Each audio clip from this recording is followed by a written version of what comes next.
ओम अज्ञानतिमिरान्धस्य ज्ञानाञ्जनशलाकया चक्षुरुन्मीलितं येन तस्मै श्रीगुरुवे नमः। नमो विष्णुपादाय कृष्णप्रेष्ठाय भूतले श्रीमते भक्तिवेदान्तस्वामीति नामिने। नमस्ते सारस्वती देवे गौरवाणी प्रचारिणे निर्विशेष शून्यवादी पाश्चात्यदेशतारिणे। जय श्री कृष्णा चैतन्या प्रभु नित्यानंद श्री अद्वैत गदाधर श्रीवासदि गौर भक्तवृंद। हरे कृष्णा कृष्णा कृष्णा हरे हरे, हरे राम राम राम हरे हरे। हरे कृष्णा कृष्ण कृष्ण हरे हरे, हरे राम राम राम हरे हरे। பக்தர்களுக்கு இனிமையான காலை வணக்கம். இன்றைய ஞாயிறு விருந்து சத்சங்க நிகழ்ச்சியில் கலந்துட்டு இருக்கிற எல்லா பக்தர்களுக்கும் என்னுடைய பணிவான நமஸ்காரம். இப்போ இன்னைக்கு பகவத்கீதையில நமக்கு எடுத்துட்டு இருக்கிற ஸ்லோகம் 2ஆம் அத்தியாயம், பகவத்கீதை 2ஆம் அத்தியாயத்தில் 46வது ஸ்லோகம். பகவத்கீதையுடைய ஒரு அத்தியாயத்துக்கு யோகம்னு பேர். முதல் அத்தியாயம் அர்ஜுன விஷாட யோகம். அர்ஜுனன் கேள்வி கேட்கிறார், பகவான் பதில் சொல்றார். 2ஆம் அத்தியாயத்துக்கு சாங்கிய யோகம்னு பேரு. 3ஆம் அத்தியாயம் கர்ம யோகம், 4ஆம் அத்தியாயம் ஞான யோகம், 5ஆம் அத்தியாயம் நிஷ்காம கர்ம யோகம், 6ஆம் அத்தியாயம் தியான யோகம். அப்படி ஒரு அத்தியாயத்துக்கும் யோகத்தோட கனெக்ட் ஆயிடுச்சு. முதல்ல யோகம்னா என்னாலே கிருஷ்ணரோட கனெக்ட் ஆகுறதுதான், பகவானோடு சம்பந்தப்படுறதுதான். யுஜ்யதே இது யோகா, இறைவனோடு இணைப்பதான் யோகம். அப்ப எந்த ஒரு செயல் பண்ணாலும் கிருஷ்ணரோடு இணைக்கிறது தான் யோகம். அப்ப இந்த அத்தியாயம் பகவத்கீதையுடைய சாரமா இருக்கு. Second chapter of Bhagavadgita condensed, பகவத்கீதையோட சாரம், கீதையோட உட்பொருள் சொல், கீதையோட நோக்கம் என்ன, அதை முன்னே பகவான் கொடுத்துட்டார். 2ஆம் அத்தியாயத்திலேயே கீதையினுடைய நோக்கம் என்னன்னு ஒரு ஓவர்வியூ மாதிரி, அவுட்லைன் மாதிரி கொடுத்துட்டார், ஒரு மேற்பார்வை மாதிரி. இப்போ பகவத்கீதையில 5 முக்கியமான விஷயங்கள் பகவான் பரவலா சொல்லியிருக்காரு. நிறைய தடவை பேசியிருக்கோம். நம்ம யாரெல்லாம் ஞாபகம் வச்சிருக்கீங்க? ஒண்ணுன்னா சொல்லுங்க, நீங்க ஒண்ணு சொல்லுங்க. ஜீவாத்மா, பரமாத்மா, பிரகிருதி பௌதிக இருக்கை, இந்த 2 பாக்கி இருக்கு. கர்மா, இன்னும் 1 காலம். ஜீவா, ஈஸ்வரா, பிரகிருதி, காலா, கர்மா. 5 முக்கியமான விஷயங்களை பகவத்கீதையில பரவலா சொல்லியிருக்காரு. இந்த 2ஆம் அத்தியாயத்துல 5மே சொல்லியிருக்காரு பகவான். ஜீவாத்மா யாரு, பரமாத்மா யாரு, பௌதிக இருக்கை என்ன, காலம், கர்மா எல்லாம் சொல்லிட்டோம்.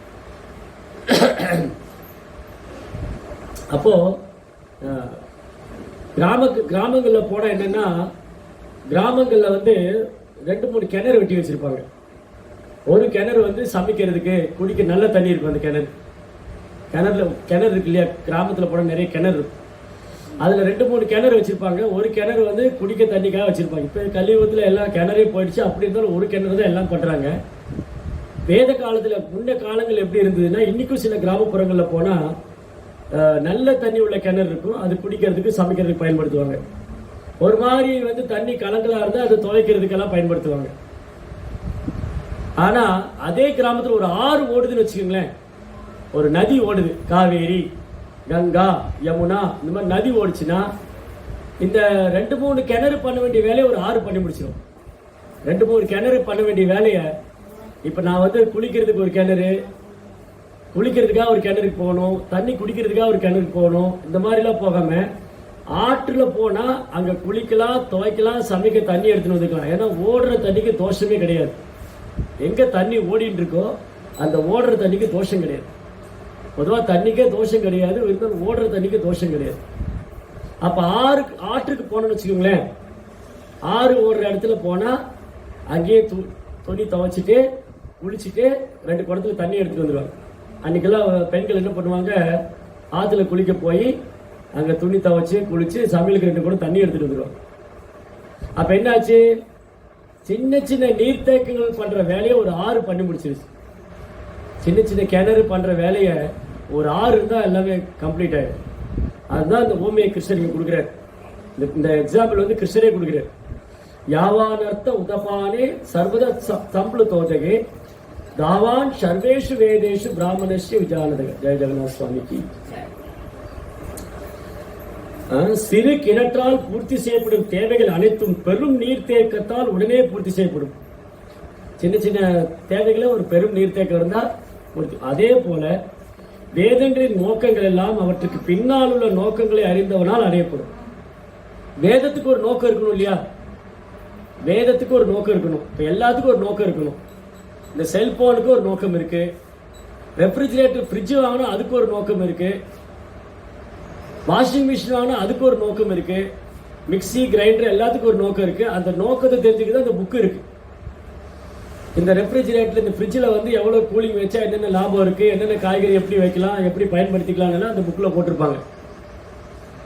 அது மாதிரி வாஷிங் மிஷினுக்கு என்ன துணி எப்படி போடணும், காட்டன் துணி எப்படி போடணும், உடன் கிளாத்துக்கு எப்படி என்ன யூஸ் பண்ணணும், ஸ்வெட்டர் மாதிரி உள்ள கம்பளி உள்ள வஸ்திரங்களை போட்டால் அது எப்படி எந்த மாதிரி சிஸ்டம் அதில் செட் பண்ணணும், அப்புறம் சில்க் கிளாத் போட்டால் எப்படி சிஸ்டம் செட் பண்ணணும், அப்புறம் வந்து காட்டன் கிளாத்து, அப்புறம் மிக்சியில் வந்து ஃப்ரூட்ஸுக்கு எந்த ஜார் யூஸ் பண்ணணும், அதுக்கு எந்த மாதிரி பர்பஸ் யூஸ் பண்ணுறது, ஜூஸ் மேக்கரு மிக்சி, அப்புறம் வந்து சட்னிக்கு எந்த மாதிரி ஜார் யூஸ் பண்ணணும், எல்லாத்துக்கும் அந்த புக்லெட்டில் போட்டுருக்கும். அந்த மாதிரி வேதங்களில் வந்து நிறைய சொல்லியிருக்காங்க. நேற்று 2 நாள் கூட அதை தான் பேசிட்டு இருக்கோம். வேதங்களை பற்றி சொல்லும்போது வேதத்தில் சொல்லாத விஷயமே இல்லை. அதனால தான் யாரோ ஒருத்தர் ஏதாவது சொல்லிட்டாங்க வச்சுக்கோங்களேன், நான் சொல்லி நீ பண்ணலைன்னா நீ சொன்ன பெரிய வேதம் வாக்கான்னு கேட்பேன் இல்லையா? இப்போ நான் வந்து உங்கள்கிட்ட ஒரு விஷயம் சொல்கிறேன், அதை நீங்கள் செய்யலை, நான் வந்து கேட்குறேன், இந்தப்பா நான் இந்த விஷயம் சொன்னேன்னு ஏன் செய்யலைன்னா என்ன பிரபு நீங்கள் சொன்ன பெரிய வேத வாக்கான்னு. அப்ப வேத வாக்கு என்றால் அதுக்கு மேல ஒரு அதிகாரம் கிடையாதுன்னு அர்த்தம். வேத வாக்கு, வேதத்தின் வாக்கியம்னு சொன்னா வேதத்தின் வாக்கியம் வந்து இறுதி தீர்ப்பு. வேதம் என்ன சொல்லுதோ அதுதான் முடிவு, அதுக்கு மேல ஒரு உயர் அதிகாரி கிடையாது. அந்த வேதத்துல நிறைய விஷயங்கள் சொல்லி இருக்கு. ஆனா என்ன நம்ம எடுத்துக்கணும்னு இருக்கு, எது முக்கியமா எடுத்துக்கணும்னு இருக்கு, அதோட நோக்கம் என்னன்னு தெரிஞ்சுக்கணும். அது எப்படி தெரிஞ்சுக்கிறது? வேதத்துல நிறைய சொல்லியிருக்கு. ஆயுர்வேதா, ஜோதிர்வேதா, வானர சாஸ்திரம், அந்த நிறைய சாஸ்திரம் இருக்கு. தர்ம சாஸ்திரம், நீதி சாஸ்திரம், அந்த மாதிரி நிறைய இருக்கு. சரி, இதெல்லாம் எதுக்கு சொல்லியிருக்காங்க அப்படின்னு ஒரு காரணம் இருக்கணும் இல்லையா? இதெல்லாம் இவ்வளவு விஷயம் சொல்லியிருக்குன்னா அதுக்கு பின்னாடி உள்ள காரணம் என்னன்னு கண்டுபிடிக்கணும். அது அவ்வளவு ஈஸி இல்லை கண்டுபிடிக்கிறது. அது எப்படி கண்டுபிடிக்கிறது? வேதத்தினுடைய நோக்கம் என்னன்னு கண்டுபிடிக்கணும்னா அதை அறிந்த வேதாந்த சுவாமிகிட்ட போகணும், பக்தி வேதாந்த சுவாமிகிட்ட வரணும். அவர் தான் வேதாந்த சுவாமி, பக்தி வேதாந்த சுவாமி. ஏன் வந்து ஸ்ரீல பிரபுபாதர் பக்தி வேதாந்த சுவாமி, அவருக்கே அந்த பட்டம் கொடுத்தாங்க பக்தி வேதாந்த சுவாமின்னு. அந்த பேரை வந்து பிரிக்கணும், கட் பண்ணணும், அப்பதான் அர்த்தம் புரியும். ஏன் பிரபுபாதருக்கு பக்தி வேதாந்த சுவாமின்னு பேர்? பக்தினா என்ன, வேதம்னா என்ன, வேதாந்தம்னா என்ன? அந்த அந்த வேர்ட்ல 3 பொருள் இருக்கு. பக்தி வேதாந்த சுவாமி, பக்தி வேதாந்த சுவாமி. அப்ப பக்தி வேதாந்தம்னா என்னது?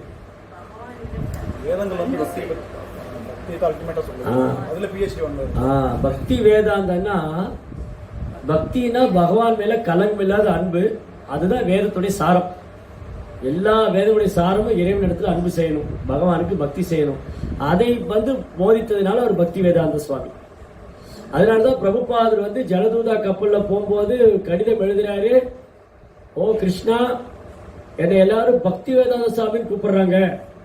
பிரபுபாதர் சன்னியாசி எடுத்தப்போ பக்தி வேதாந்த சுவாமி பட்டம் கொடுக்கப்பட்டது. அவரோட சன்னியாசி திருநாமம் வந்து அபய சரணாரவிந்த பக்தி வேதாந்த சுவாமி, ஆசா பக்தி வேதாந்த சுவாமி. அப்ப என்னை எல்லாரும் பக்தி வேதாந்த சுவாமின்னு சொல்றாங்க, அந்த வார்த்தையை நீங்க தான் உறுதிப்படுத்தணும். அப்படின்னு என்ன அர்த்தம்? நான் கிருஷ்ண பக்திய சைதன்யமா அப்படி போதனைகளை பிரச்சாரம் செய்ய போறேன், அதை வந்து அந்த செய்தியை கொண்டு போய் சேர்க்க வேண்டியது உங்க வேலை தான், நான் ஒரு கருவி மட்டும்தான் அப்படின்னு பிரபுபாதர் பணிவா எழுதுறேன். அவருடைய இதுல பிரபுபாவுடைய அந்த பயோகிராஃபில, அவருடைய லீலாமிரதத்துல இருக்கு, பிரபுபாதர் வந்து எப்படி பணிவா எழுதியிருக்காரு பக்தி வேதாந்த சுவாமி. அப்ப வேதாந்தம் என்றால் வேதத்துடைய இறுதி தீர்ப்பு. வேதத்தோட இறுதி தீர்ப்பு வந்து கிருஷ்ணர் தான், கிருஷ்ணருக்கு பக்தி தொண்டு செய்வதுதான். அதுதான் பகவத்கீதை உறுதி செய்திருக்கு. இந்த ஸ்லோகம் வந்து ரொம்ப ரொம்ப இம்பார்ட்டன்ட். 15.15 15ஆம் அத்தியாயம் 15ஆம் ஸ்லோகம். சர்வச்சாகம் கிருதி சன்னிவிஷ்டோ மத்த ஸ்ருதி ஞானமபோகனம் ச வேதேஷ சர்வே ரகமேக வேத்யோ வேதாந்த கிருத் வேதவித் விதேக சாகம். நான் எல்லோர் இதயத்திலையும் பரமாத்மாவா வீற்றிருக்கிறேன் அர்ஜுனா. அர்ஜுனா, நான் எல்லோர் இதயத்திலையும் பரமாத்மாவா இருக்கேன். அவங்க இதயத்தில் இருந்து கொண்டு ஞாபக சக்தி, ஞாபக மருதி எல்லாம் நான் தான் கொடுக்குறேன். வேதங்களால் அறியப்பட வேண்டியவனும் நானே, வேதங்களை முற்றிலும் தொகுத்ததும் நானே, வேதங்களால் அறியப்பட வேண்டியவன் நானே. வேதங்களை அறிந்ததும் கிருஷ்ணன், வேதங்களை முற்றிலும் அறிந்ததும் கிருஷ்ணன் தான். வேதங்களால் அறியப்பட வேண்டியவர் கிருஷ்ணா, வேதங்களை முற்றிலும் அறிந்தவர் கிருஷ்ணா, வேதங்களை தொகுத்தவர் கிருஷ்ணா. அதனாலதான் கிருஷ்ணனை விட உயர்ந்த உண்மை இல்லை. மத்த பரதரம் நான் நேர்கிஞ்சித ஸ்ரீதனஞ்சியா, என்னை விட உயர்ந்த உண்மை இல்லை அர்ஜுனா. நூலில் எவ்வாறு முத்துக்கள் கோர்க்கப்பட்டிருப்பதோ அதுபோல் அனைத்தும் என்னையே சார்ந்திருக்கின்றது. அப்ப இதுதான் மைய பொருள். வேதத்தோட ரகசியம் கிருஷ்ணர் தான். அப்ப அடுத்த கேள்வி வந்துடலாம், கிருஷ்ணர் தான் வேதங்களால் அறியப்பட வேண்டியவர், கிருஷ்ணர் தான் எல்லாத்துக்கும் காரணம், கிருஷ்ணர் தான் வேதங்களை தொகுத்தாரு, கிருஷ்ணர் தான் வேதங்களை முழுதும் தெரிஞ்சிருக்காருன்னா ஏன் நேரடியா சொல்லலன்னு கேட்கலாம். அடுத்த கேள்வி வந்து, ஏன் ரகசியமா சொல்லணும், ஏன் நேரடியா சொல்லல, ஏன் நேரடியா சொல்லல, ஏன் ரகசியமா சொல்லியிருக்கு? ஏன்னா அவங்களுக்கு ஒரு குணம் இருக்கு இல்லையா, அந்த குணத்துக்கு தகுந்த போல வேதங்கள் எடுத்துக்குவாங்க எல்லாரும். ஆனா வேதத்தை நோக்க கிருஷ்ணரை சங்கடையர் தான்.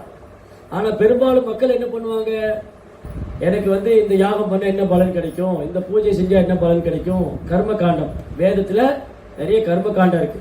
அந்த கர்ம காண்ட பகுதியில போய் அவங்க படிப்படியா பக்திங்கிற தளத்துக்கு கொண்டு வரும். நேரடியா கிருஷ்ண உணர்வு பாதை இருக்கு, நேரடியா கிருஷ்ண ஒரு பாதை இருக்கு, அப்புறம் படிப்படியா முன்னேற்ற பாதை இருக்கு. ஆனா நேரடியான கிருஷ்ண உணர்வு பாதைக்கு வராதவங்க, அதை ஏற்றுக்கொள்ளாதவங்க படிப்படியா வரலாம் இல்லையா. ஒரு அடுக்குமாடி ப்ரோபாட்டு சொல்லுவாரு, ஒரு அடுக்குமாடி கட்டணத்துக்கு போன லிப்ட் இருக்கு, லிப்டை பயன்படுத்திக்காதவங்க படிக்கட்டுல ஏறி போகலாம். படிக்கட்டுல ஏறி போனாலும் அந்த இடத்த அடைச்சிடலாம். ஆனா கொஞ்சம் டைம் ஆகும், கொஞ்சம் நேரம் ஆகும் இல்லையா. இப்போ நம்ம கோயில் கட்டுறோம், இதுல ஃபர்ஸ்ட் ஃப்ளோர்ல கோயில் வருது, கிரவுண்ட் ஃப்ளோர்ல பிரசாத ஹால் இருக்கு. ஸோ ஃபர்ஸ்ட் ஃப்ளோர் கோயில் வரைக்கும் படியில ஏறி வந்துடலாம், லிப்ட்லயே வந்துடலாம். ரெண்டு வசதி இருக்கு, ரெண்டுமே மேல வந்து சேரலாம். ஒன்று படிப்படியா வர்றது, ஒன்று உடனே வர்றது இல்லையா.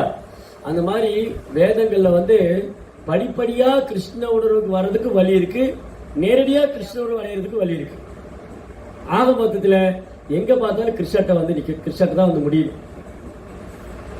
அதான் பகவான் சொல்றாரு, மம வார்த்தமான வர்த்தத்தை மனுஷா பார்த்த சர்வசங்கிற. கிருஷ்ணன் என்ன சொல்றாரு, எப்படி ஆனாலும் எல்லோரும் என் வழியே பின்பற்றி ஆக வேண்டும்ங்கிறார். மமவர்த்மானு வர்த்தந்தே, இது ரெண்டு இடத்துல சொல்லுவார் இந்த வார்த்தையை. மமவர்த்மானு வர்த்தந்தே மனுஷா பார்த்த சர்வசம். எப்படி இருந்தாலும் எல்லோரும் என் வழியே பின்பற்றி ஆக வேண்டும். கிருஷ்ணனுடைய வழிகாட்டு இல்லாம ஒரு ஜீவாத்மா தன்னுடைய வாழ்நாள் நடத்திக்க முடியாது. ஈவன் பௌதியத்தில் இருந்தா கூட பகவானுடைய உதவி இல்லாமல் நடக்காது. அதனால ஒருத்தர் கடவுளை எப்படி உணர்ந்து முயற்சி பண்ணாலும் அதுவும் கிருஷ்ணருக்கு தான் வந்தாகணும். ஒருத்தர் கடவுளுக்கு உருவம் இல்லைன்னு நினைக்கிறாரா, அந்த உருவம் இல்லாத மேல நம்பிக்கை யாரு கொடுக்கணும்? கிருஷ்ணர் தான் கொடுக்கணும். ஒருத்தர் தேவதை வழிபாட்டுல மேல நம்பிக்கை இருக்கா, அந்த நம்பிக்கை யார் உறுதிப்படுத்தணும்? கிருஷ்ணர் தான் உறுதிப்படுத்தணும். கடவுள் இல்லைன்னு சொன்னாலும் அதற்கான அனுமதி கிருஷ்ணர் தான் கொடுக்கணும். கடவுளுக்கு உருவம் இல்லைன்னு சொன்னாலும் அதற்கான நம்பிக்கையும் கிருஷ்ணர் தான் கொடுக்கணும். அதுக்கப்புறம் தேவதை வழிபாட்டுக்கு போனாலும் அங்க மேல நம்பிக்கையும் கிருஷ்ணர் தான் கொடுக்கணும். எப்படி பார்த்தாலும் எல்லோரும் கிருஷ்ணரை தான் சார்ந்திருக்கு. கிருஷ்ணரை சார்ந்திருக்காம இங்க வேற வழியே கிடையாது. there is no any other option.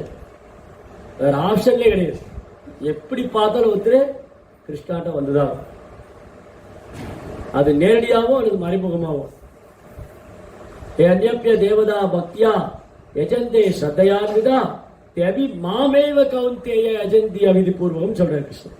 ஒரு தேவதை வழிபாட்டுக்கு போனா கூட அந்த தேவதை மேல நம்பிக்கை வர்றதுக்கும் அது மேல வரம் ஆகிறதுக்கும் நான் தான் அனுகிரகம் பண்ணணுங்கிற. அந்நிய தேவதா பக்தியா யஜந்தி ஸ்ரத்தையான்விதா, ஸ்ரத்தான நம்பிக்கை வரணும். அந்த தேவதை எனக்கு வரம் கொடுப்பான்னு ஒரு நம்பிக்கை வரணும். தேவி மாமேவ கவுந்தேயா, அந்த வரம் நான் தான் கொடுக்குறாச்சுன்னா அது அவங்களுக்கு புரியலன்னு சொல்றேன். புரியல. எப்படி புரியல? ஒருத்தர் ஒரு பெரிய கம்பெனி ஓனர் இருக்காரு, ஒரு சேர்மன், கம்பெனியோட சேர்மன்.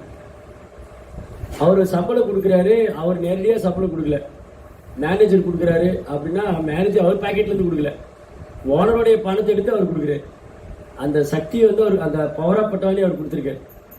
அந்த விநியோகக்கூடிய சக்தியை வந்து அந்த அந்த அந்த பதவியில் உள்ளவருக்கு அந்த ஓனர் கொடுத்துருக்காரு. அதனால அவர் ஓனர் ஆகிட மாட்டார்.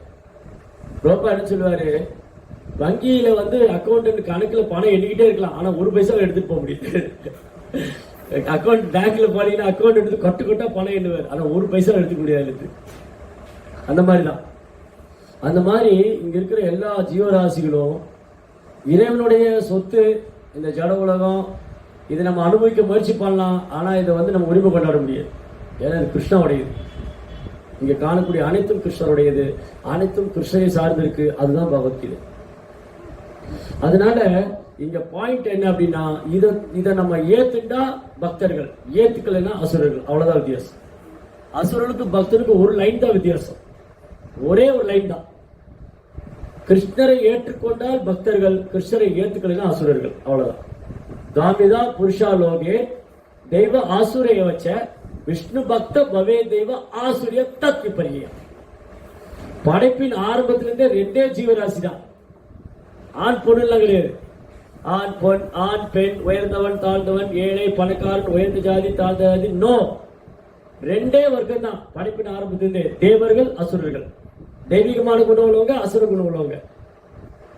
யாரெல்லாம் தெய்வீகமான குணம் உள்ளவங்க, யார் அசுர குணம் உள்ளவங்க? விஷ்ணு பக்த பவே தெய்வா. யார் விஷ்ணுவை ஏத்துக்கிறாங்களோ அவங்க தெய்வீகமான குணம் உள்ளவங்க. யார் அதை நிராகரிக்கிறாங்களோ, புறக்கணிக்கிறாங்களோ அவங்க அசுர குணம் உள்ளவங்க. அவ்வளவு. கிருஷ்ணரை ஏற்க மறுக்கிறவங்க அசுரர்கள், கிருஷ்ணரை ஏற்றுக்கொள்றவங்க தெய்வீகம். பிரபுபார் கேட்டாரு, நீங்க எப்படியாவது இந்த உலகத்துல யாரையும் ஏத்துக்கிட்டு ஏன் கிருஷ்ணன் ஏத்துக்கூடாதுன்னு. பிரபுபார் என்ன கேட்டாரு, ஜன உலகத்துல எப்படியா நீங்க யாரையும் ஏத்துக்கிட்டு தான் ஆகணும். ஈவன் கடவுள் இல்லைன்னு சொன்ன கம்யூனிஸ்ட் கூட லெனினை தன் தலைவரை எடுத்துக்கிட்டாரு இல்லையா? கம்யூனிஸ்ட் நாட்டுல கடவுளே கிடையாதுன்னு சொன்னவங்க கூட லெனினை சரணடைஞ்சு அவரை தன்னுடைய தலைவரை ஏத்துக்கிட்டாங்க. அப்போ கிருஷ்ணரை ஏத்துக்க உங்களுக்கு என்ன பிரச்சனைன்னு கேட்டார் பிரபுபார். அப்படின்னா கிருஷ்ணரை ஏத்துக்கிறதுக்கு உங்களுக்கு என்ன பிரச்சனை? நீங்க யாரோ ஒரு தலைமை கீழே செயல்பட்டு தான் ஆகணும், ஏன் நீங்க கிருஷ்ணரை ஏத்துக்கூடாது? இதுதான் பிரபுபாருடைய கேள்வி. அதனாலதான் பக்தி வேதாந்த சொல்லணும். ஏன்னா அவர் எல்லாத்தையும் கிருஷ்ணோட கனெக்ட் பண்றாரு, எல்லாத்தையுமே கிருஷ்ணோட கனெக்ட் பண்றாரு. ஏன்னா சாஸ்திரம் எல்லாத்தையும் கிருஷ்ணோட கனெக்ட் பண்ணி, சாஸ்திரத்துல எல்லாம் கிருஷ்ணோட சம்பந்தப்பட்டிருக்கு. ஆச்சாரியமே அப்படிதான் பாக்குறாரு.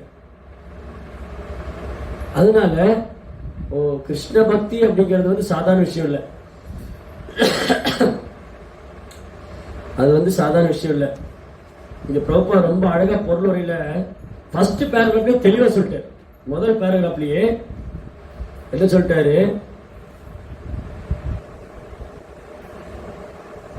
கிருஷ்ண உணர்வை புதுப்பித்துக் கொள்வதே வேத ஞானத்தின் அவர்கள் அடையும் மிக உயர்ந்த பக்குவ நிலையாகும். ஜீவாத்மா அடையக்கூடிய மிக உயர்ந்த பக்குவ நிலை என்னன்னா கிருஷ்ண உணர்வை புதுப்பித்துக் கொள்றதுதான், ரெனியூவல் பண்ணும் இல்லையா? நம்ம என்ன பண்ணுவோம், என்னுடைய பாஸ்போர்ட் வந்து டைம் முடிச்சு போச்சு, புதுப்பிக்கணும். அப்புறம் ரேஷன் கார்டை புதுப்பிக்கணும், ஓட்டர் ஐடியை புதுப்பிக்கணும். ஏன்னா அது பழசாயிடுச்சு, புதுப்பிக்கணும். தேய்மானம் ஆயிடுச்சு, இல்ல வேல்யூ முடிச்சு போச்சு.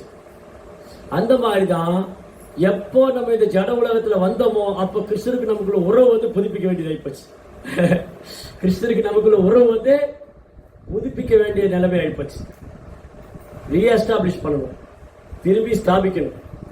ஏன்னா ஜீவனுடைய உண்மையான நிலையே அதுதான். மமைவாம்சோ ஜீவ, அது கோட் பண்ணிக்க ப்ராப்பர். மமைவாம்சோ ஜீவலோகே ஜீவபூத சனாதனா. உயிர்வாளிகள் வந்து என்னுடைய நித்தியமான அம்சம். நம்ம எல்லாரும் கிருஷ்ணனுடைய அம்சம். ஆனா இங்க வந்து என்ன ஆச்சு, மனசஸ்தானி இந்திரியானி பிரகிருதி ஸ்தானி கர்ஷத். மனம் உட்பட 6 புலன்கள் எடுத்து கஷ்டப்பட்டு இருக்கு. மனசஸ்தானி இந்திரியானி. அப்ப இருந்து வெளியில வரணும். அதனால இங்க ரொம்ப தெளிவா பிரபுபா சொல்றாரு, தன்னுணர்வின் நோக்கம் பகவத்கீதை 15ஆம் அத்தியாயத்தில் உறுதி செய்யப்பட்டுள்ளது. தன்னுணர்வு என்றால் கிருஷ்ணரையும் அவருடனான உறவையும் புரிந்து கொள்வதாகும். தன்னுணர்வு, self realisation. Self realisation or தன்னுணர்வு அப்படின்னா எனக்கும் கிருஷ்ணருக்குள்ள உறவை நான் புரிந்து கொள்ள வேண்டும். சோ கிருஷ்ணருக்கு நமக்குள்ள உறவு என்னதப்போ? ஆண்டான் அடிமை உறவு. ஆண்டான் அடிமை. அவர் ஆள்பவர், நாம் ஆளப்பட வேண்டியவர். அவர் தான் ஆள்பவர், நாம் ஆளப்பட வேண்டியவங்க. இப்ப பிரச்சனை என்னன்னா, இங்க ஒவ்வொருத்தரும் நான் ஆள்பவன் நினைச்சிட்டு இருக்கேன். அதுதான் இங்க பிரச்சனையே. ஜட உலகத்துல முக்கியமான பிரச்சனை காரணம் என்னது? ஒவ்வொருத்தரும் தன்னை ஆள்பவனா நினைக்கிறார். நானே ஆள்பவன். அதுதான் பிரச்சனை. சோ கிருஷ்ணரை ஆள்பவரா ஏத்துட்டா பிரச்சனை இல்லை. இன்னைக்கு உலக நாடுகள் ஏன் சண்டை போட்டுக்கிறாங்க? இதுதான் காரணம். இந்த எண்ணெய் கிணறு எனக்கு சொந்தம், இந்த ஊர் எனக்கு சொந்தம், இந்த நிலம் எனக்கு சொந்தம், இந்த பொய்யாங்காரணம். இன்னைக்கு பாருங்க, குண்டு போட்டுக்கிறாங்க, சண்டை போடுறாங்க. ஒரு நாடு இன்னொரு நாடு மேல குண்டு போடுறாங்க. அதுல பாதி பேர் இந்த நாட்டுக்கு சாதகமா பேசுறாங்க, பாதி பேர் அந்த நாட்டுக்கு சாதகமா பேசுறாங்க. ஒருத்தர் எனக்கு எதுவுமே தெரியாது, யாருக்கும் சாதகம் இல்லைன்னு சொல்றாங்க. காரணம் என்னன்னா, இவங்களுக்கு யாருக்குமே கிருஷ்ண உணர்வே கிடையாது. கிருஷ்ண உணர்வற்ற சமுதாயம் எப்படி நிம்மதியா வாழ முடியும்? பிரபுபாத கேட்கிறேன். பிரபுபாடி கிறிஸ்டியனே இல்ல, கிருஷ்ண உணர்வற்ற சமுதாயம் எப்படி நிம்மதியா வாழ முடியும்? அடுத்து பிரபுபாடி கேள்வி கேட்கிறாரு. நாங்க எல்லாம் உலக நாடுகள் அமைதிக்காக ஒரு பெரிய சபையை நிறுவியிருக்கோம், ஐநா சபை. ஐநா சபையை நிறுவியிருக்காங்க. அந்த ஐநா சபையோட வேலை என்னன்னா, உலக நாடுகள்லாம் அமைதியா இருக்கணும். அப்ப பிரபுபா ஒரு கேள்வி கேட்டார். சரி, உலக நாடுகள்ல அமைதியா இருக்கணும் ஐநா சபையை நிறுவியிருக்கீங்க, அங்கேயே பல நாட்டோட கொடி பறக்குது, ஒரு கொடியில இருக்கணும்னு. எல்லா நாட்டு கொடியும் அங்க இருக்கு. ஆஸ்திரேலியா, ஐரோப்பியா, எந்தெந்த நாடு இருக்கோ, Japan, China, India, America, Argentina, Antarctica, எல்லா நாட்டு கொடியும் பறக்குது. சோ அப்ப என்ன அர்த்தம்? நாங்க எங்க உரிமையை விட்டு கொடுக்க மாட்டோம், ஆனா அமைதி விரும்புவோம். நாங்க யாருக்காகவும் எங்க நாட்டை தியாகம் பண்ண மாட்டோம், எங்க கொள்கையை தியாகம் பண்ண மாட்டோம், அதை பண்ண மாட்டோம். ஆனா எல்லா நாடுக்கும் மதியில் அமைதி வேணும், ஒற்றுமை வேணும். இது எப்படி சாத்தியமாகல? ஆனா பிரபுபாத் சொன்னாரு, கிருஷ்ண பக்தி இயக்கத்தில் இது சாத்தியமாகும். ஒரே கொடிக்கு கீழே, கிருஷ்ணகிற கொடிக்கு கீழே, கிருஷ்ணகிற கொடிக்கு கீழே அமெரிக்கர்கள், ஐரோப்பியர்கள், ரஷ்யர்கள், இந்தியர்கள்லாம் இருக்கு. அதனால உலக அமைதி எப்ப சாத்தியமாகும்னா, கிருஷ்ணரிடம் சரணிந்தால் மட்டும்தான் சாத்தியமாகும். ஒரு நாள் பிரபுபாத் கல்கத்தால பூரி பொறிச்சுட்டு இருக்கார். வெளியில பாம்பு வெடிக்குது, டபா டபா பாம்பு வெடிக்குது. சீடர்கள்லாம் ஓடி வந்தாங்க, Prabhupad Prabhupad bomb blast bomb blast, Krishna இந்த ஃபார்ம் ஆஃப் பாம் அப்படின்னு எல்லாம் ஓடி வந்தாங்க. பிரபுபாட்ட சீடர் சொன்னாங்க, பிரபுபாதா வெளியில குண்டு வெடிச்சிட்டு இருக்க, கிருஷ்ணன் தான் குண்டு ரூபத்துல வந்திருக்காரு. வருவேன் மிருத்யு சர்வஹரஸ்யாகம், சரணடையாதவனுக்கு நான் மரண ரூபத்தில் வருகிறேன். யாராவது சரணடையலன்னு சொன்னா கிருஷ்ணர் எப்படி வருவாரு? மரண ரூபத்தில் வருவாரு. எண்ணெய் கிணறு வச்சுட்டு சேர்த்த பணம் என்ன ஒண்ணு எடுத்துன்னு போக முடியும். எல்லாம் பாம்போட பாம்பா எரிஞ்சு பஸ்ட் ஆயிடும், வெடிச்சு பிளாஸ்டிக் பிளாஸ்டிக் சொல்ல வேண்டியதான் இல்லையா? எல்லாம் வெடிச்சு சரி. அதனால பெட்டர் கிருஷ்ணரை சரணடைகிறது தான் சிறந்தது. இதுதான் வேதத்துடைய இறுதி தீர்ப்பு. கிருஷ்ணாவை சரணடையணும். கிருஷ்ணரை சரணடையாத வரைக்கும் இந்த உலகத்துல என்ன திட்டம் போட்டாலும் சரி, திட்டம் மேல திட்டம் போட்டுட்டு இருக்கோம். நான் இதை பண்ணிடுவேன், அதை பண்ணிடுவேன், அந்த அணுவாயுதம் கண்டுபிடிச்சேன், இதை கண்டுபிடிச்சு, எதை கண்டுபிடிச்சாலும் நீ அழியத்தான் போற. ஏன்னா நீ ஒரு அணுவாயுதம் கண்டுபிடிச்சா இன்னொரு நாட்டுக்காரன் அவன் என்ன செலவு பண்ணி அவன் ஒரு அணுவாயுதம் கண்டுபிடிப்பான். அவன் ஒரு ஆயுதம் கண்டுபிடிச்சா அதோட பெஸ்ட் இன்னொரு. இப்ப என்ன இதை வச்சு என்ன பண்ணுவான்? இவன் அவன் மேல போடுவான், இவன் மேல போடுவான். இதுதான் நடக்கும். இதுதான் நடக்கும். அதனால சொல்யூஷன் என்னன்னா, உயிர்களை கொல்றதல்ல திட்டம். எப்படி நிம்மதியா வாழ்றது, எப்படி கிருஷ்ணாட்டு திரும்பி போறது, இதுதான் சாஸ்திரம் சொல்லு. அதனால இதை புரியாதனாலதான் இன்னைக்கு மக்கள் பல்வேறு துன்பங்களுக்கு, பிரச்சனைக்கு ஆளாக, நிம்மதியே இல்லை. எல்லாம் கை நிறைய பணம் இருக்கு, அது நிம்மதி இல்லை. ஏன் நிம்மதி இல்லை? எப்ப எவன் என் நாட்டு மேல குண்டு போட்டுவான்னு பயந்துட்டு இருக்கு இல்லையா? எல்லாம் இப்ப மிடில் ஈஸ்ட்ல ஒர்க் பண்றாங்க. மிடில் ஈஸ்ட்ல துபாய் கண்ட்ரிலாம் இருக்குல்ல, துபாய், அபுதாபி, பஹ்ரைன், ஷார்ஜா, நிறைய நாடு இருக்கு. நிறைய பேர் அங்க வேலை பாக்குறாங்க. இப்ப பயந்துட்டே இருக்காங்க, எவனோ குண்டு போட்டுருவானோ தலை மேல. ஒன்றும் பண்ண முடியாது. பேங்க்ல பணம் இருக்கு, எல்லாம் இருக்கு, ஆனா எடுக்க முடியாது, ஒன்றும் பண்ண முடியாது, வெளியில போக முடியாது. தடை போட்டாங்க, நீங்க வீட்டுக்குள்ளே உட்காருங்க, எப்ப குண்டு போடுவான்னு தெரியாது, பாதுகாப்பா இருந்துக்கங்க. வீட்டுக்குள்ள இருந்தா மட்டும் குண்டு வெடிக்காதன்னு அந்த பில்டிங் மேல போட்டா என்ன பண்ணுவீங்க? சோ அதனால பாகவதம் என்ன சொல்லுது? சமாசுதாய பத பல்வல பிளவம் மகத் பதம் புண்ணியசோ முராரி பவாம்புதிர் வத்ச பரம் பதம் பதம் பதம் எட்டு பதம் நதேஷா. ஜட உலகத்துல வைக்கிற ஒரு அடி டேஞ்சர்.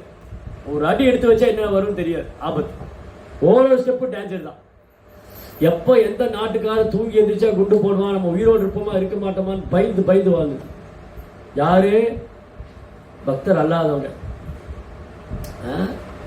அவங்களுக்கு எப்பவுமே பிரச்சனை எல்லாம் சமுத்திரம் மாதிரி இருக்கும். சமுத்திரத்துல எப்பேற்பட்ட நீச்சல் வீரர்ல போட்டா நீந்தி வர முடியாது. ஹரி ஜெய் எல்லாம் கோல்டு மெடல் வாங்கியிருக்கோம் வச்சுக்கோங்க நீச்சல்ல. நான் கூட நடுக்கடலை விட்டுறேன் நீந்தி வாங்கன்னு. நீந்த முடியுமா? அவ்வளவுதான், மூழ்கிடும். அந்த மாதிரி கிருஷ்ணரை சரணடையாதவங்களுக்கு இந்த ஜட உலக வாழ்க்கை இருக்கு இல்லையா, அது பெரும் சமுத்திரம் மாதிரி. ஆனா யார் கிருஷ்ணனுடைய தாமரை பாதத்தை சரணடைஞ்சிருக்காங்களோ அவங்களுக்கு என்ன ஆயிரும் தெரியுமா? நம்ம கோசாலையில கங்கான்னு ஒரு கண்ணுக்குட்டி இருக்கா. அந்த கண்ணுக்குட்டி நடந்து போன ஒரு கால் தடம் விழும். அதுக்குள்ள தண்ணி நிற்கும். மழை பெஞ்சா அந்த தண்ணியை இந்த ஜெகநாத் கூட ஈஸியா கிராஸ் பண்ணிடும். அப்ப என்ன அர்த்தம்? யாரு பகவானே தாமரை திருப்பாதங்களை சரணடைறாங்களோ அவனுக்கு மலையளவு உள்ள கஷ்டம்லாம் சின்ன கடுகா மாதிரி, சமுத்திரம் மாதிரி உள்ள கஷ்டங்கள்லாம் கன்று குட்டியோடைய காலடியில் தேங்கின தண்ணி மாதிரி. அதனால ஹோல் பகவத்கீதை கிருஷ்ணன் சொல்றது இதுதான். பக்தி பண்ணுங்க, என் பக்தனா இருக்க, என்ன வழிபடுங்க, என்ன நமஸ்காரம் பண்ணுங்க, சத்தியமா சொல்லி என்கிட்ட வந்துடுவீங்க. 2 இடத்துல சொல்ற. எங்க சொல்ற? பகவத்கீதை 2 இடத்துல பகவான் சொல்ற. மன்மனா பவ மத்பக்தோ மத்யாஜிமா நமஸ்குரு. இந்த ஒரு லைன் இது 2 இடத்துல இருக்கு. செகண்ட் லைன் மட்டும் மாறும். 9ஆம் அத்தியாயம் 34ஆம் ஸ்லோகம் 18ஆம் அத்தியாயத்திலே வருது. 2 இடத்துல வருது. 9ஆம் அத்தியாயம் 34ஆம் ஸ்லோகத்தை சொல்றாரு, மன்மனா பவ மத்பக்தோ மத்யாஜிமா நமஸ்குரு மாமே வேஷஜி உக்தைவம் ஆத்மான மத் பராயண். நீ எப்போ என்ன நினைச்சிட்டு என்ன கிருஷ்ண உணர்வோட நீ எனக்கு பூஜை பண்ணி வழிபட்டா நீ என்கிட்ட வந்துடுவேங்கிற. அதே திரும்ப சொல்றாரு 18ஆம் அத்தியாயத்துல மன்மனா. இந்த இடம் என்ன சொல்றாரு? ஒரு வார்த்தை ஆட் பண்ணிட்டாரு. மாமே சத்தியம் தே பிரதிஜானே பிரியோசிமே. நான் ப்ராமிஸ் பண்றேன் என்கிட்ட வந்துடுவேன். யாரு இப்படி ப்ராமிஸ் பண்ணுவா? இது வரைக்கும் யாரு கேரண்டி கொடுக்கல. இங்க யாராவது கேரண்டி கொடுத்திருக்காங்களா? கணபதியோ கார்த்திகேயனோ பிரம்மதேவரோ சிவபெருமானோ இல்ல நபிகளோ இல்ல ஜீசஸோ யாராவது கேரண்டி கொடுத்திருக்காங்களா? சத்தியமா சொல்றேன், நான் உன்னை ஏத்துட்டுருவேன், அழைச்சிட்டுருவேன். பகவான் சொல்ற மன்மனாபக்தோ மத்தியாஜிமா மாமே சத்தியம் தே பிரதிஜானே பிரியோசிமே. நான் சத்தியம் சொல்றேன் அர்ஜுனா, நீ எனக்கு ரொம்ப பிரியமானவன். அதனால கிருஷ்ணா ரொம்ப அழகா பகவத்கீதை மூலமா நமக்கு சொல்றாரு, இதுதான் ஃபைனல் டெஸ்டினேஷன். ஜீவாத்மா அடைய வேண்டிய இறுதி நிலை இதுதான். கிருஷ்ணாட்ட திரும்ப போகணும். அதனால கிருஷ்ணா ஒரு அத்தியாயத்தில் பக்தியே வலியுறுத்துறாரு. ஒரு அத்தியாயத்திலே கிருஷ்ணன் என்ன பண்றாரு? பக்தியை தான் எஸ்டாப்ளிஷ் பண்றாரு. ஸ்ட்ராங்கா வலுவா ஸ்தாபனம் பண்றாரு. அதனால பகவத்கீதை எல்லா உபநிஷத்தோட சாரம். அதனால பகவத்கீதை படிச்சாலே வேதத்துல எல்லாம் புரிஞ்சுடலாம். இப்ப நீ ஒண்ணு படிச்சு தெரிஞ்சுக்க வேண்டிய அவசியம் இல்லை. பகவத்கீதை ஒருத்தர் புரிஞ்சுக்கிட்டாலே இனி வேற ஒரு விஷயம் படிச்சு தெரிஞ்சுக்க வேண்டிய அவசியம் இல்லை. அதுக்கப்புறம் தெரிஞ்சுக்க வேண்டியதா இருக்கா, அது நடைமுறையில் எப்படி பண்ணணுமே அது தெரியணும். சரி, பகவத்கீதை படிச்சா என்ன தெரிஞ்சுக்கணும்? என்ன பகவத்கீதை படிச்சா என்ன முடிவுக்கு ஒருத்தர் வரணும்? கிருஷ்ணரே பரம புருஷோத்தமனான முழுமுதற் கடவுள், அவரை சரணடைய வேண்டும், அவர் பக்தனா இருக்கணும், சரணாகதி. சரி, இது எப்படி பண்றது? கிருஷ்ணரை சரணடையணும், அவருக்கு பக்தி பண்ணணும், அவருக்கு சேவை பண்ணணும், அவருடைய பக்தனா இருக்கணும். அவர் பக்தனுடைய குணங்கள் என்ன, பக்தனுடைய தெய்வீகமான குணங்கள் என்ன, அவருடைய செயல் என்ன, இதுதான் பாகவதம். Practical application. பகவத்கீதை சொன்னது பாகவதம் நடைமுறையில் கருத்து இல்லையா? இப்போ குழந்தைகள் எல்லாம் படிக்கிறாங்க, பிராக்டிக்கல் வைப்பாங்க. அந்த பிராக்டிக்கல் தான் ரொம்ப முக்கியம். பிராக்டிக்கல் எவ்வளவு மார்க் வாங்குறோம்? தியரிட்டிக்கல் எக்ஸாம் இருக்கும். Theoretical exam and practical exam ரெண்டும் இருக்கும். புத்தகத்தை படிச்சு எழுதுறது, அப்புறம் நடைமுறையில் பயிற்சி பண்றது, ரெண்டுமே மார்க் வாங்கணும். அந்த மாதிரிதான் பகவத்கீதை நமக்கு ஞானம் கொடுக்குது, பகவத்கீதை நமக்கு பக்தி கொடுக்குது. அதை நடைமுறையில் எப்படி பயிற்சி பண்றது பாகவதம் சொல்லிக் கொடுக்குது. பகவத்கீதையை பயிற்சி பண்ற பாகவதர்கள்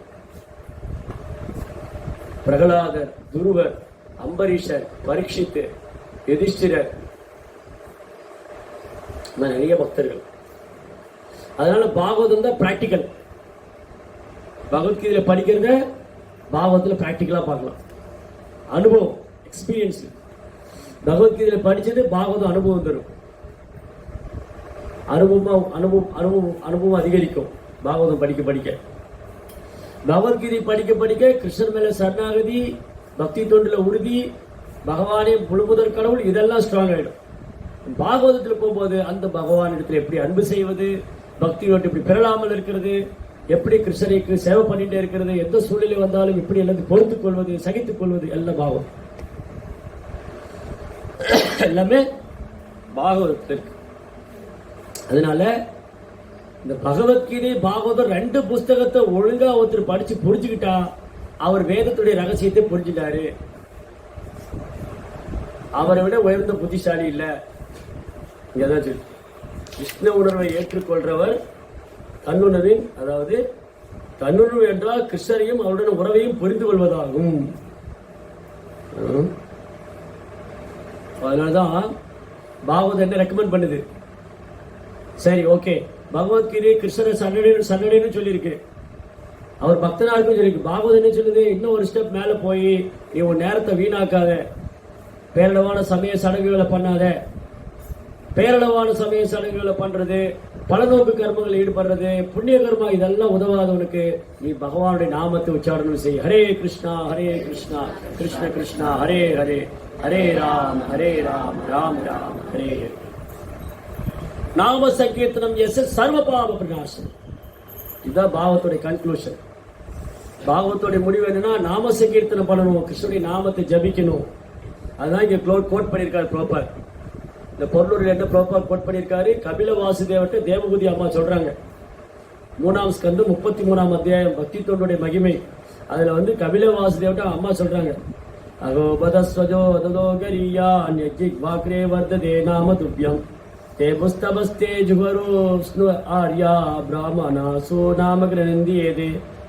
ஓ எம்பெருமானே, நாயை உண்ணும் சண்டாள குலத்தில் பிறந்தவன் இருந்தாலும் உமது நாமத்தை சொல்பவர் தன்னுணர்வின் மிக உயர்ந்த நிலையில் இருக்கின்றார்.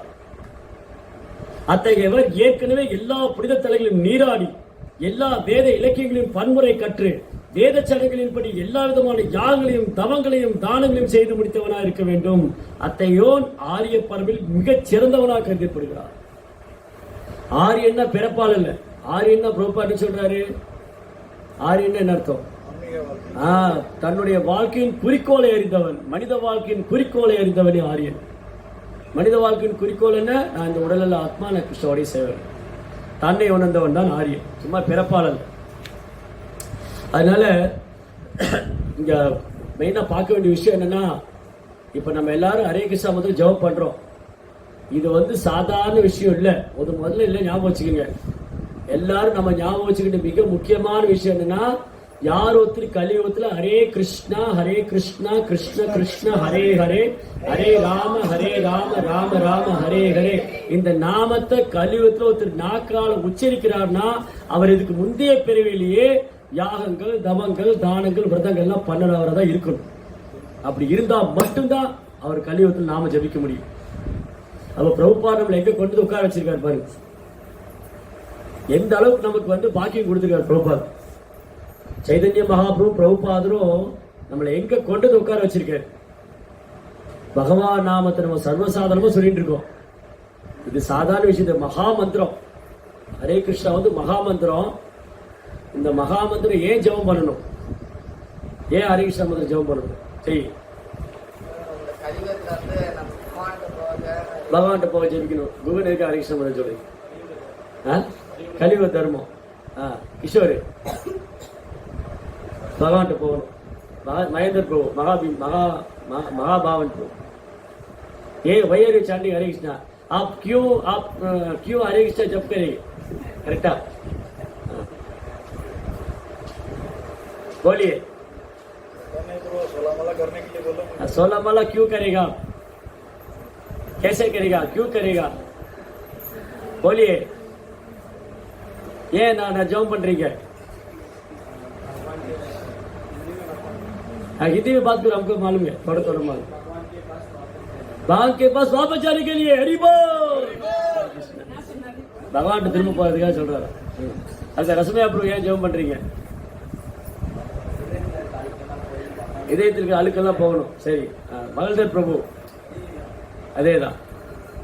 கீபாச்சி பிரபு பாலாச்சி हरे कृष्ण जप करो प्रभु जी, हरे कृष्ण जप करो प्रभु.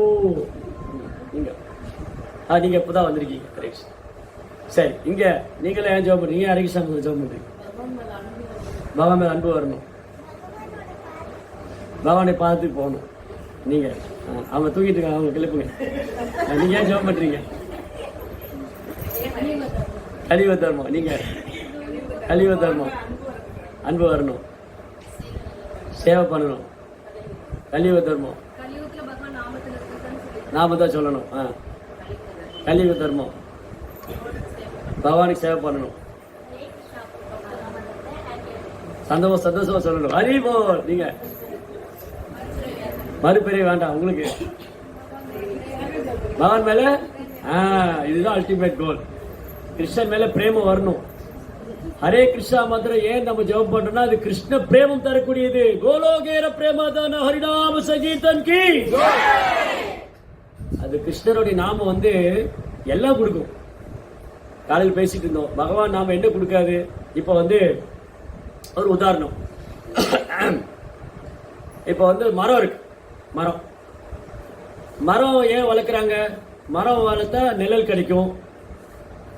மரம் வளர்த்தா நிழல் கிடைக்கும், விரைவு கிடைக்கும், பழங்கள் கிடைக்கும் இல்லையா? சரி, மாமரம் எதுக்காக வளர்க்குறாங்க? எந்த மரம் வேணாலும் நிழல் கொடுக்கும், எந்த மரம் வேணாலும் விரைவு கொடுக்கும். ஆனா மாம்பழம் வேணும்னா மாமரத்தை தான் வளர்க்கணும். ஸோ மாமரத்துடைய அல்டிமேட் கோல் வந்து மாம்பழம், அந்த ஃப்ரூட்டு இல்லையா? மாமரத்தை போய் யாருக்கா நிழலுக்காக வளர்த்துன்னு சொல்லுவாங்களா? ஏங்க நாங்க வீட்டுல மாமரம் வச்சிருக்கேன், நிழலுக்காக வச்சிருக்கேன், பழங்கள் பத்தி எனக்கு கவலை இல்லை, எனக்கு நிழல் கிடைச்சா போதும். சிலருக்கு வந்து இலை கிடைச்சா போதும், சிலர் வந்து எனக்கு இந்த மாமரத்தினால விரைவு கிடைச்சா போதும். மாமரத்துடைய அல்டிமேட் ஃப்ரூட் வந்து அந்த பழம், மாம்பழம். அந்த மாதிரி ஹரே கிருஷ்ணா மந்திரம் சொன்னா நான் பாவத்திலிருந்து விடுபட்டுருவேன், நான் பகவான்ட்டு போயிடுவேன், நான் முக்தி அடைஞ்சிருவேன், நான் மீண்டும், இதெல்லாம் பை ப்ராடக்ட், தானா நடக்கும். ஹரே கிருஷ்ணா மந்திரம் சொன்னா நீங்க முக்தி அடையலாம், ஆமா முக்தி அடையலாம், பாவத்திலிருந்து விடுபடலாம், ஆமா இதே சுத்தமா எல்லாம் நடக்கும். பட் அல்டிமேட் கோல் வந்து ஹரே கிருஷ்ணா வந்து கிருஷ்ண பிரேம், கிருஷ்ணர் மேல கலங்கம் இல்லாத அன்பு. அப்போ பிரபுபார் என்ன சைதன்ய மகாபிரபு நமக்கு என்ன கொடுத்திருக்காருன்னா அந்த கிருஷ்ண பிரேமத்தை கொடுக்கறதுக்காக ஹரே கிருஷ்ணா மதம் கொடுத்துருக்காரு. பிரபுபார் அது நம்ம எல்லாருக்கும் ஃப்ரீயா டிஸ்ட்ரிபியூட் பண்ணியிருக்காரு. பாருங்க எவ்வளவு பெரிய பாக்கியம். எந்த ஹரே கிருஷ்ணா மந்திரம் சொன்னா ஹரிதாஸ் தாக்கூர் கண்ணிலிருந்து கண்ணீர் வந்ததோ, எந்த ஹரே கிருஷ்ணா மந்திரம் உச்சரித்தா சைதன்ய மகாபிரபு தன்னை மறந்து தலைகால் குத்திட்டு நடனம் ஆடுவாரோ, எந்த ஹரே கிருஷ்ணா மந்திரத்தை உச்சரித்து சைதன்ய மகாபிரபு சகாக்கெல்லாம் தன்னை மறந்து மெய் சிலிர்த்து நடனம் ஆடுவாங்களோ, அதே ஹரே கிருஷ்ணா மகாமந்திரத்தை பிரபுபார் நம்ம கொடுத்துருக்காரு. அப்ப அவங்க எல்லாம் அனுபவிச்சாங்க, நம்ம என்ன அனுபவிக்கல? கேள்வி வந்துச்சு. அப்போ இந்த ஹரே கிருஷ்ணா மந்திரத்தை கேட்டா சைதன்ய மகாபிரபு கண்ணிலிருந்து தாரதாரே கண்ணீர் வருது, பிரபுபார் கண்ணிலிருந்து கண்ணீர் வருது, ஹரிதாஸ் தாக்கூர் கண்ணிலிருந்து கண்ணீர் வருது. ஏன் நமக்கு மட்டும் கண்ணீர் வரல? அந்த அளவுக்கு இதயம் வந்து அசுத்தமாயிருக்கு. அப்ப அதுக்கு வழியும் அதே தான், அந்த அசுத்தத்தை போக்குறதுக்கும் அதே தான், ஹரே கிருஷ்ணா மகாமந்திரம் தான் வேணும். அதனாலதான் கலியுகத்துல வந்து நம்ம எவ்வளவுக்குள்ள சிரத்தையோட பகவான் நாமத்தை உச்சரிக்கிறோமோ அதுல காம்ப்ரமைஸ்க்கு இடம் கிடையாது. No compromise. காம்ப்ரமைஸ் என்ன சொல்லுவாங்க தமிழ்ல? சமாதானத்துக்கு இடம் இல்லை. இது சாண்டிங்னா சாண்டிங் டைம் தான், அதுல சமாதானத்துக்கு இடம் இல்லை. இல்ல நான் ஒரு கையில ஜெபம் பண்ணிட்டு அந்த அடுப்புல வந்து சாம்பார் கிட்டிக்கிட்டு நோ காம்ப்ரமைஸ். இந்த ஒரு கையில ஜெபம் பண்ணி சாம்பார் கிண்டுறது, அப்புறம் ஜெபம் பண்ணிட்டே இந்த வீடெல்லாம் சுத்தி வர்றது, வானத்தை காமிக்கிறது, செவரை காமிக்கிறது, ஃபேனை காமிக்கிறது, no compromise. Simply sit and chant Hare Krishna. உட்காந்து அந்த 16 மாலை, அட்லீஸ்ட் 10-12 மாலையாவது உட்காந்து சொல்லிடுச்சு. காம்ப்ரமைஸே கிடையாது. பிகாஸ் ஹரே கிருஷ்ணா மந்திரத்துல காம்ப்ரமைஸ் கிடையாது. இது கிருஷ்ண பிரேமம் தரக்கூடியது. எவ்வளவு பேர் கிருஷ்ண பிரேமம் வேணும்னா எல்லாம் கை தூக்கிடுவாங்க. ஆனா எவ்வளவு பேர் சாட்டிங் சின்சியரா பண்றது இல்லையா? கிருஷ்ண பிரேமம் எல்லாருக்கும் வேணும்னா சாண்டிங் சின்சியரா பண்ணணும். சாண்டிங்ல நோ காம்ப்ரமைஸ், நோ காம்ப்ரமைஸ். அங்க சமாதானத்துக்கு இடம் கிடையாது. நாம ஜபத்துல சமாதானத்துக்கு இடம் இல்லை.